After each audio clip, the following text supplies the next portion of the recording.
Hello and welcome to United Now, the Manchester United fan channel, where I talk about all things Manchester United related for the 25-26 season. And so game week two's over, game week two of the Premier League season at least, and it's a 1-1 draw away to Fulham. Not the best result in the world. Well, it's a pretty poor result, all things considered. I know in isolation, a 1-1 draw away from home isn't the end of the world, but in the context of Manchester United, especially at the end of last season, and the expectations for this season, it's just not good enough, is it really? Especially when Fulham, they're a decent team, but they're a team that you'd expect us to beat. And with the players that we've signed, and I don't think Fulham have signed many players at all, to be honest. So going into this game, should have been beating them really, but obviously with recent history of Manchester United, it's not always a given, is it? In terms of the game itself, so started off well. I mean, it's no different to a lot of games we've had under Amorim, really. We've had spells where we look like a good team and then all just evaporates, doesn't it? But nonetheless, started off well. Looked great going forward. I know Cunha had a decent chance. Again, he's one of the positives, I think. He looks like a top player, doesn't he, Cunha? Behind as well. I've criticised him quite a bit, but some of his long balls are generally quite good. That's one of the main perks of his games. He can pick out a pass every now and again. And looked good. Looked like we could score. First, you thought it could be 2 or 3-0 by the end of the game, which was great. But then, obviously, 20 minutes went by.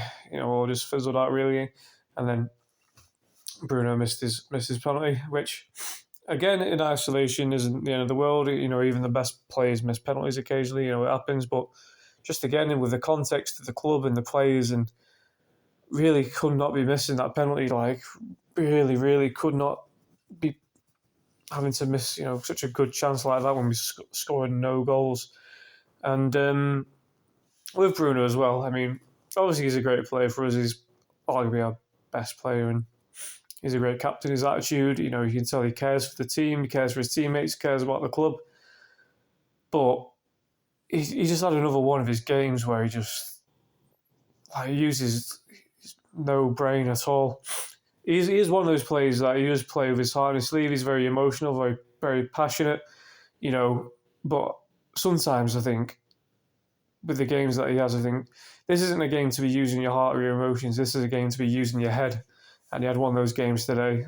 Oh, not today, the other day, with just basic stuff. Just poor all around, missing penalties, or missing a penalty, and just not good enough, really. I know with Bruno you can't criticise him too much because he is our best player and he's been our best player since we signed him pretty much. But he has so many games where you just think he's just doing things off the cuff and just using his heart over his head, and you think, no, you need to be using your head in these situations. And he had another one of those games, I felt. And I know when the Saudi bid came in the summer for him, I didn't want him to leave because I think he's a great player and he's a great captain, but I'll be honest, I was quite on the fence about the whole thing. I thought 100 million for him, for a 31-year-old who can be so inconsistent. And let's be fair, all cards on the table. A lot of people say, where would we be without Bruno Fernandes? Which I do get that argument, but the flip side of that is, look where we are with him, 15th and winning hardly any trophies. So I get that he's our best player, he's our captain, but he's not irreplaceable. Well, I don't think he is. But that's just my opinion. I don't want it to come across like I'm digging up Bruno because all the players need to shape up. But obviously he's the captain. He missed the penalty. He's our talisman, and he left a lot to be desired. But so did a lot of the players. I thought, and Bumo again. I said this about his first game, but he's kind of easing himself into the team. He's not really shown that much yet. I don't really think. Not trying to sound harsh, but he's another one. Obviously, big signing, needs to start hitting the ground running sooner rather than later. And with Sasko as well, again, he came off the bench, but he needs to start starting games, which that's out of his control. The manager decides who starts and who doesn't. But just on the manager as well, again, for me, just another more question to be added to the managerial tenure of Ruben Amorim. And obviously, he's a top coach. What he did with Sporting is not to be sniffed at.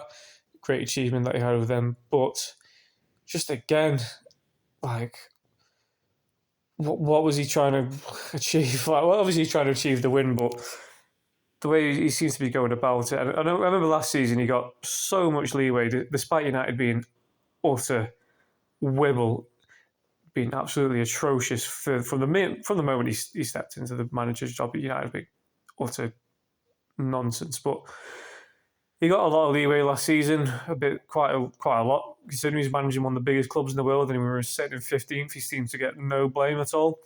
And then one of the main comments he had last season is he's had not enough training sessions with the club. He's playing 2 games a week, like Sunday, Thursday, which I do agree.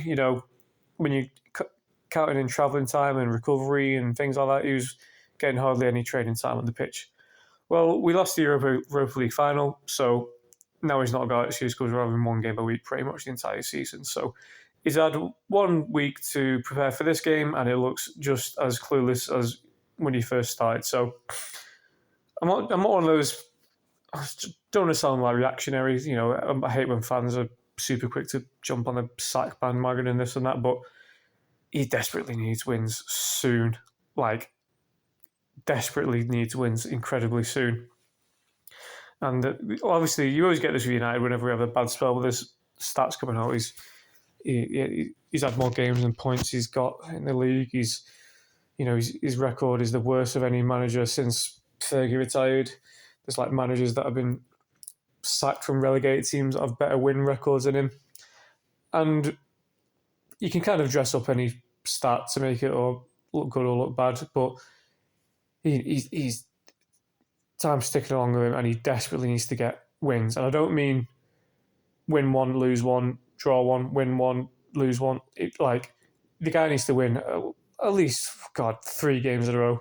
Heaven forbid United win 3 games in a row, but he desperately needs it at this point. It's getting a bit embarrassing for the guy, and not to try to put him down, but obviously Ruben Amorim knows way more about football than me. He's played at the highest level. He's managed massive teams.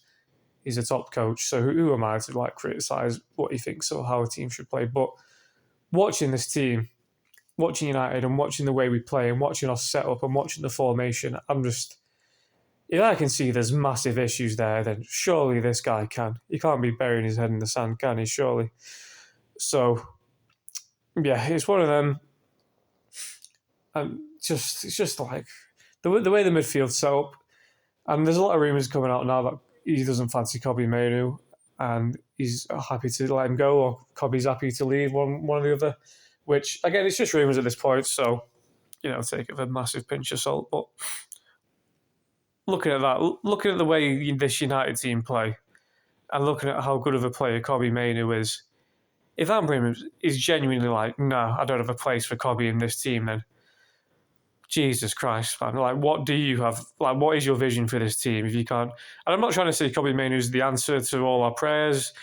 He's had a lot of bad games as well himself last season, but so did every player had bad games last season, But so I'm not particularly digging out Mainoo. And I get what a lot of people say in terms of the kind of midfielder Amorim wants. He wants powerful, athletic, cover the ground, get stuck in, physical midfielders. And Kobe is just not that at all, is he? But what Kobe lacks in physical athleticism, he more than makes up for in just pure technical skill and silkiness, and just football IQ is incredibly high for a player of his age and his experience. If I can see a player as talented as Kobe Mainoo, and I think he can do something for this team, but Ruben Amorim is just not having it at all, then I don't know. I don't know what to make of it, to be honest. It's beyond my comprehending. But then again, I'm not a top level football coach in years. But surely, there must be. Ruben must look at Kobe and think that I can get something out of this guy. Surely, but yeah, here we are in this situation, and also, like I say, it's just rumours at the minute. But if Kobe Mainoo is sold, and you look at the context of him, he's from Manchester, he's a Man United fan. He's living the dream of so many young kids from Manchester and all over the world, but especially from Manchester, and he's playing for Man United, and he's just sold, especially considering how talented he is. You could be playing for this club for the next 10, 15 years, and if he's just sold, that goes against everything this club's about. Absolutely everything. It's not worth thinking about. It's so anti-United, it's unreal.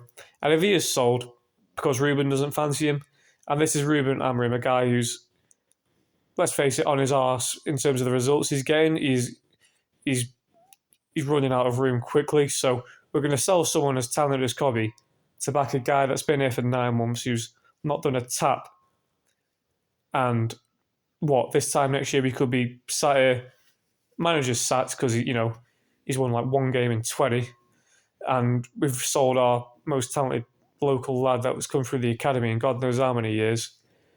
And then what? Yeah, you understand where I'm coming from. We're going to be cutting our nose off to spite our face for a guy who's been here for 9 months who, let's be honest, is flattered to deceive, and we're sold off an academy product that is a local lad and he's full of talent. And yeah, it's the most un-United way to go about things. That's how like Chelsea do business. They sell talented local players, and for short-term gains, and then sack the manager 6 months later. That's how a lot of football clubs run. But I'm not even saying that's how they go at Chelsea, to be honest. But you understand where I'm coming from. That's their model. That's how they do it. That's how they do business. But it's not. It's really not how Man United do business. It's so anti-United. It's unreal. But like I say, it's all rumours and it's early days in the season. So you got to think onwards and upwards. Grimsby Town tomorrow away in the League Cup. I don't say this every week, but United have got to win that game. They've simply got to win it. And yeah, I mean, I predict a 2-1 win for United.